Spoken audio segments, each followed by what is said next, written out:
Hello बच्चों, आप सभी को गुड इवनिंग। बच्चों, चौहान एकेडमी खंडवा में आप सभी का स्वागत है।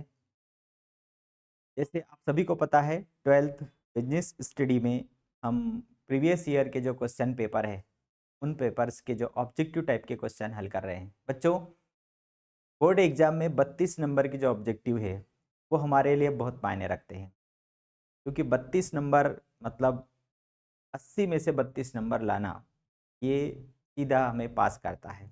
और इसलिए 32 नंबर हम सेल्फ हमारी अपनी मेहनत से हम ले आएँ, इससे बड़ा अचीवमेंट और क्या हो सकता है। और मैं 101% विश्वास दिलाता हूँ कि 2010 से 2024 तक के जितने भी पेपर है बोर्ड परीक्षा के, उनके ऑब्जेक्टिव टाइप के क्वेश्चन यदि आप समझ लेंगे, उनको कर लेंगे, तो 100% आप 32 नंबर के जो पूरे ऑब्जेक्टिव करके आएँगे। क्योंकि कोई इतने खास प्रश्न नहीं पूछे जाते जो कि आप कर नहीं सके। अकाउंटेंसी और बिजनेस स्टडी दोनों में आप 32-32 नंबर के ऑब्जेक्टिव पूरे करके आएंगे। और बच्चों, 32 नंबर के जो ऑब्जेक्टिव जहां आप पूरे कर देते हैं, तो first impression is the last impression, कि जो पहला ही प्रभाव है आपका वो अच्छा पड़ता है। तो आगे के जो 2 नंबर, 3 नंबर, 4 नंबर, आप और आगे आपको चलने के लिए रहता है। तो ये जो हम वीडियो जो देख रहे हैं, आप लोग जो देख रहे हो, ये हम जो तैयारी कर रहे हैं, ये हमारे लिए बहुत ही इम्पोर्टेंट है। ये 2024 तक होने के बाद में जो 2 नंबर के क्वेश्चन है, 3 नंबर के क्वेश्चन है, 4 नंबर के क्वेश्चन है, जो आईएमपी इम्पोर्टेंट जो आ चुके हैं, आने वाले हैं, ऐसे क्वेश्चंस की हम और आगे तैयारी करेंगे। तो हमारे साथ बने रहिए, आपको बहुत अच्छा कंटेंट मिलेगा, मज़ा आएगा तैयारी करने में, ठीक है? तो ये वीडियो आप लोगों को अच्छा लगता है तो आप अपने दोस्तों के साथ ज़रूर शेयर करें, लाइक करें, और नए हैं तो सब्सक्राइब करना ना भूलें, ठीक है? स्टार्ट करते हैं। हमारी जो 2015 तक के जो पेपर हैं, उनके हमने हल कर लिए हैं। आज की जो क्लास है, उसमें 2016 का जो पेपर है बोर्ड परीक्षा का, उसके ऑब्जेक्टिव टाइप के क्वेश्चन देखने वाले हम, ठीक है? तो सबसे पहला क्वेश्चन जो है हमारा, वो ऑब्जेक्टिव में सही विकल्प है। देखिए, इनसे क्या होता है, इनको करने से एक जो डर है वो भी समाप्त हो जाता है, क्योंकि जो पेपर है कैसा आता है, कैसा आएगा। तो जब आप इतने सारे पेपर्स के जो ऑब्जेक्टिव देखेंगे, आप हल करेंगे, आप समझेंगे, तो आपका जो आधा जो डर है वो समाप्त हो जाएगा, चला जाएगा, ठीक है? डर रहेगा ही नहीं। चलिए, देखिए, प्रबंध का पहला कार्य क्या है, तो मैं कई बार बोल चुका हूँ कि प्रबंध के जितने भी कार्य, 5 प्रमुख कार्य हैं, उनको आप याद कर लो: नियोजन, संगठन, नियुक्तिकरण, निर्देशन, नियंत्रण। आपको ये याद हो गया, तो आप पहला कार्य पूछे या अंतिम कार्य पूछे, आप फट से उसका आंसर दे सकते हो। तो प्रबंध का पहला कार्य कौन सा हो गया? नियोजन हो गया, ठीक है? फिर है प्रबंध के सिद्धांत हैं, तो ये भी हम सभी को पता होना चाहिए कि प्रबंध के सिद्धांत कैसे होते हैं, गतिशील होते हैं, समय काल परिस्थिति के अनुसार परिवर्तनशील होते हैं। जो परिवर्तनशील है वह गतिशील है, ठीक है? तो न तो स्थिर है, न कठोर है, न सही है, सही भी नहीं है। हम 100% विज्ञान नहीं बोलते हैं, वो 90% साइंस हो सकता है।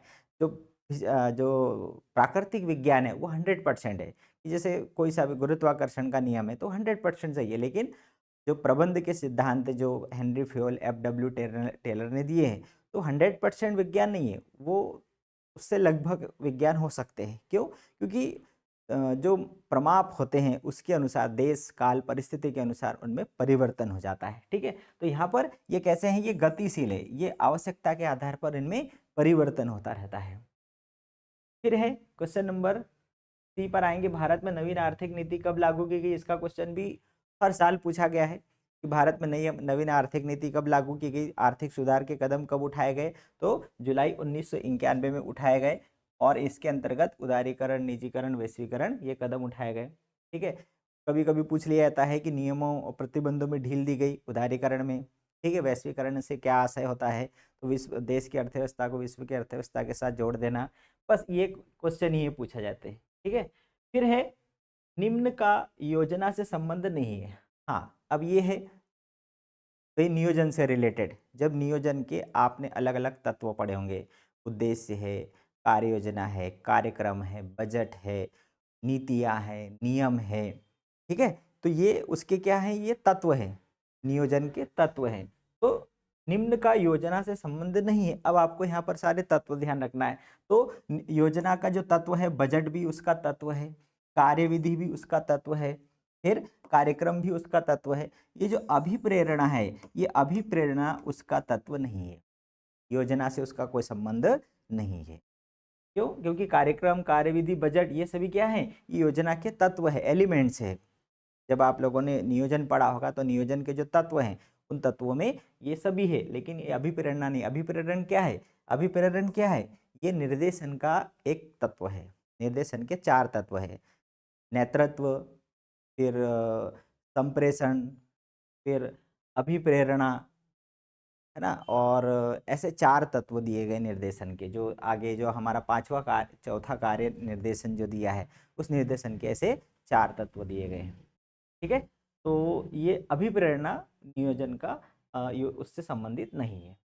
फिर आगे बढ़ेंगे हम। तो ये ठीक है, एक और लास्ट बचा, नियुक्तिकरण का संबंध निम्न से है। तो नियुक्तिकरण का संबंध किससे है? तो सबसे पहली बात, नियुक्ति किसकी की जाती है? उपकरण मतलब जो टूल्स होते हैं उसकी नियुक्ति की जाती है? नहीं की जाती है। माल माल की नियुक्ति की जाती है? नहीं किया जाता। मशीन की नियुक्ति की जाती है? नहीं। नियुक्ति किसकी होती है? इंसान की नियुक्ति होती है, मनुष्य की नियुक्ति होती है। मानव शक्ति नियोजन मतलब कहीं पर भी जो नौकरी है वो किसको मिलती है? मनुष्य को मिलती है। मनुष्य बाकी इन उपकरण, माल और मशीनों को चुनता है। ठीक है, तो नियुक्तिकरण का संबंध किससे है? मनुष्य से है, मानव से है। फिर थोड़ा सा यदि हम कॉमन सेंस इस्तेमाल करेंगे तो आप खुद उसका आंसर दे दोगे। चलिए रिक्त स्थानों में चलते। नियंत्रण क्या है? कैसी प्रक्रिया है? तो नियंत्रण एक सतत प्रक्रिया है, सतत चलने वाली प्रक्रिया है। फिर है चालू संपत्तियों का योग क्या कहलाता है?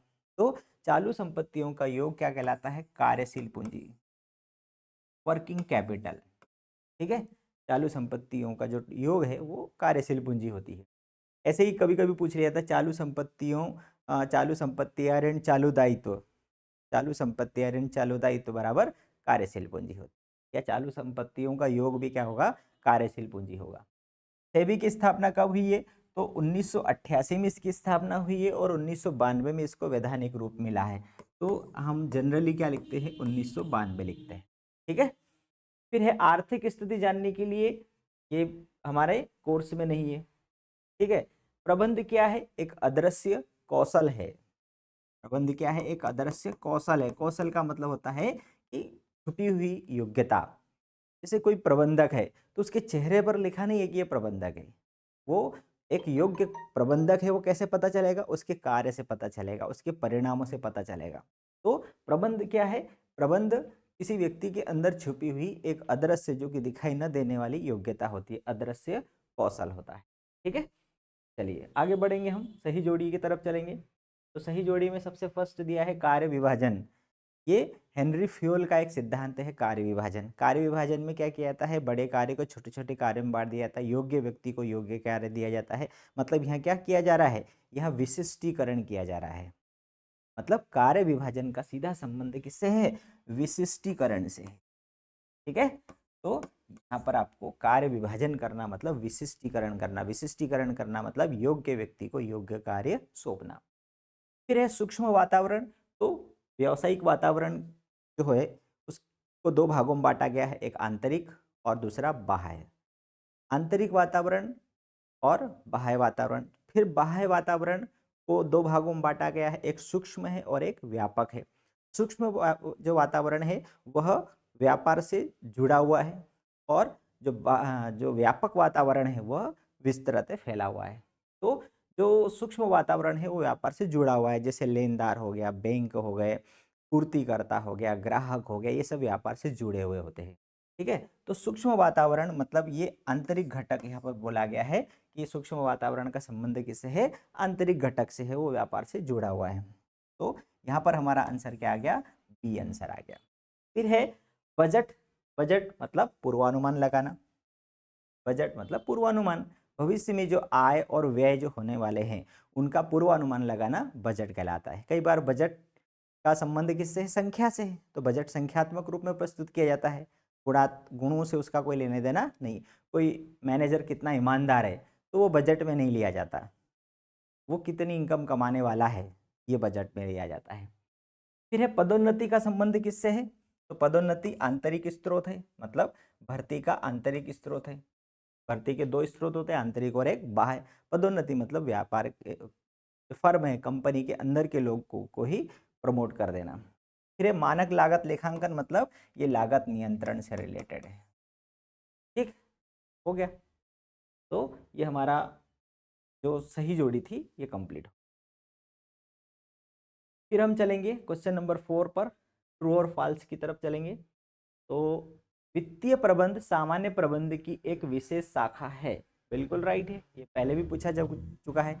सामान्य प्रबंध एक पेड़ है और उसकी अलग अलग ब्रांचेज है, तो इसमें वित्तीय प्रबंध भी उसकी एक शाखा हो गई। लागत प्रबंध, वित्तीय प्रबंध, विपणन प्रबंध, है ना, तो ये सभी उसकी शाखाएं हैं। तो वित्तीय प्रबंध सामान्य प्रबंध की एक शाखा है। तो सामान्य प्रबंध एक पेड़ है और उसकी अलग अलग शाखाएं। दीर्घकालीन वित्तीय नियोजन 2 वर्षों के लिए होता है, ये क्या हो गया, गलत हो गया।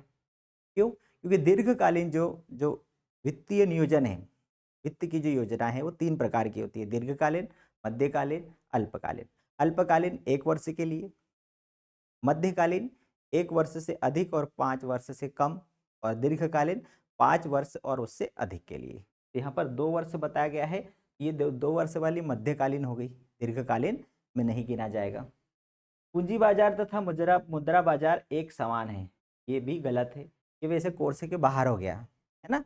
वित्तीय बाजार जो है ये कोर्स के बाहर, पूंजी बाजार जिसको बोलते हैं कोर्स के बाहर है। पुनः ये भी हमारे कोर्स के बाहर हो गया। नीतियां नियमों से भिन्न नहीं होती, ये भी गलत है। क्यों गलत है? क्योंकि नीतियां और नियम दोनों भिन्न हैं, अलग अलग है। आप लोगों ने नियोजन वाले चैप्टर में पढ़ा होगा, ये सब नियोजन के तत्व, नीतियां और नियम में अंतर बताइए। तो नीतियां अलग, नियम अलग, और ये बोल रहे हैं कि नहीं, अंतर नहीं होता है, तो इसलिए ये गलत हो गया। ठीक है, चलिए अगले क्वेश्चन की तरफ चलते हैं हम, क्वेश्चन नंबर 5 की तरफ। शिक्षण संस्थाओं के अंदर से भर्ती को क्या बोलते हैं? तो इसको ऐसे अंग्रेजी में हम कैंपस सिलेक्शन बोलते हैं और हिंदी में बोलते हैं परिसर भर्ती। परिसर भर्ती, परिसर मतलब कैंपस। ये जो आईटीआई है, पॉलिटेक्निक है, इंजीनियरिंग कॉलेज है, बैंकिंग वाले जितने भी कॉलेज हैं, इनमें उन्हीं कैंपस से उनको सिलेक्ट कर लिया जाता है, तो ये कैंपस सिलेक्शन कहलाता है या परिसर भर्ती कहलाती है। उत्पादन का वह बिंदु जहां न लाभ न हानि है उसे क्या कहते हैं? तो उसे सम विच्छेद बिंदु बोलते हैं। तो हम क्या बोलते हैं? सम विच्छेद बिंदु। एक ऐसा बिंदु जिसके जिस पर विक्रय करने पर न लाभ होता है न हानि होती। स्थायी पूंजी प्राप्त करने का सबसे महत्वपूर्ण स्रोत क्या है? तो स्थायी पूंजी मतलब जो दीर्घकाल के लिए आपको चाहिए, तो ऐसी पूंजी प्राप्त करने के लिए आप अंशों का निर्गमन करेंगे। क्या करेंगे आप? अंशों का निर्गमन। अंशों के निर्गमन से ही आप स्थायी पूंजी प्राप्त कर सकते हैं। देश का सबसे बड़ा स्टॉक एक्सचेंज कौन सा है? Bombay stock exchange. ठीक है, क्योंकि अब आपके कोर्स में नहीं है बॉम्बे स्टॉक एक्सचेंज। पूंजी बाजार, मुद्रा बाजार वाला जो भाग है, ये कोर्सेस आपके चैप्टर ये हटा दिया गया है। ठीक है, जैसे ये आने वाला नहीं है। मूल्य सूची ये भी हमारे, ये तो पहले से ही कोर्स के बाहर है। ठीक है, तो ये 5 क्वेश्चन जो थे, तो ये 2016, ठीक है, बिजनेस स्टडी का 2016 का जो पेपर जो था, वो पेपर के ऑब्जेक्टिव टाइप के क्वेश्चन हम अगले वीडियो में फिर मिलेंगे। तब तक गुड बाय।